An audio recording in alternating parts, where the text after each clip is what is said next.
اللہ رب العزت نے قرآن مجید میں اپنے نبی مکرم صلی اللہ علیہ وسلم کی شان کو، آپ کی عظمت کو، آپ کی رفعت کو بیان کرتے ہوئے ارشاد فرمایا وَرَفَعْنَا لَكَ ذِكْرَكَ، ہم نے آپ کے ذکر کو بلند کیا، آپ کی شان کو بلند کیا۔ یقیناً ہمارے نبی سب سے بلند و بالا نبی ہیں، سب سے ارفع نبی ہیں، سب سے پاکیزہ نبی ہیں، سب سے اکمل نبی ہیں۔ آئیے ذرا حروف تہجی سے معلوم کریں کہ ہمارے نبی کی عظمت کو بیان کرو، ہمارے نبی کی سیرت کو بیان کرو، تو آئیے حروف تہجی سے سوال کرتے ہیں، پوچھتے ہیں کہ نبی کی شان کیا ہے، نبی کی سیرت کیا ہے۔ حروف تہجی یوں گویا ہوتے ہیں، الف کہتا ہے کہ اللہ کا پیارا آ گیا، با کہتا ہے کہ بے سہاراؤں کا سہارا آ گیا، تا کہتا ہے کہ تاجدار مدینہ آ گیا، سا کہتا ہے ثروت والے نبی آ گئے، جیم کہتا ہے جہالت کو مٹانے والے آ گئے، ہا کہتا ہے حوض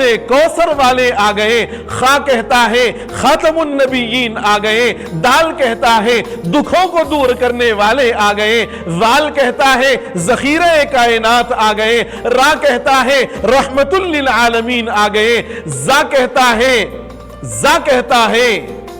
زمانے کا بادشاہ آ گیا، سین کہتا ہے ساقی کوثر آ گئے، شین کہتا ہے شافی محشر آ گئے، صاد کہتا ہے صادق الامین آ گئے، واد کہتا ہے ضعیفوں کے سردار اور ضعیفوں کو سہارا دینے والے آقا آ گئے، تا کہتا ہے طٰہٰ و یاسین آ گئے، زا کہتا ہے ظلمتوں اور تاریکیوں کو دور کرنے والے آ گئے، عین کہتا ہے علم والے آ گئے، غین کہتا ہے غریبوں کو سہارا دینے والے آ گئے، فا کہتا ہے فصیح لسان آ گئے، فاتح مکہ آ گئے، قاف کہتا ہے قرآن والے آ گئے، کاف کہتا ہے کالی کملی والے آ گئے،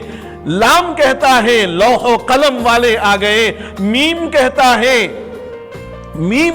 ہے مدینے والے آ گئے، نون کہتا ہے نور والے آ گئے، نورانی چہرے والے آ گئے، واو کہتا ہے وجہ تخلیق کائنات آ گئے، ہا کہتا ہے ہادی دو عالم آ گئے، یا کہتا ہے مکے کو، بطحا کو، یثرب کو مکہ معظمہ اور مدینہ منورہ بنانے والے آ گئے۔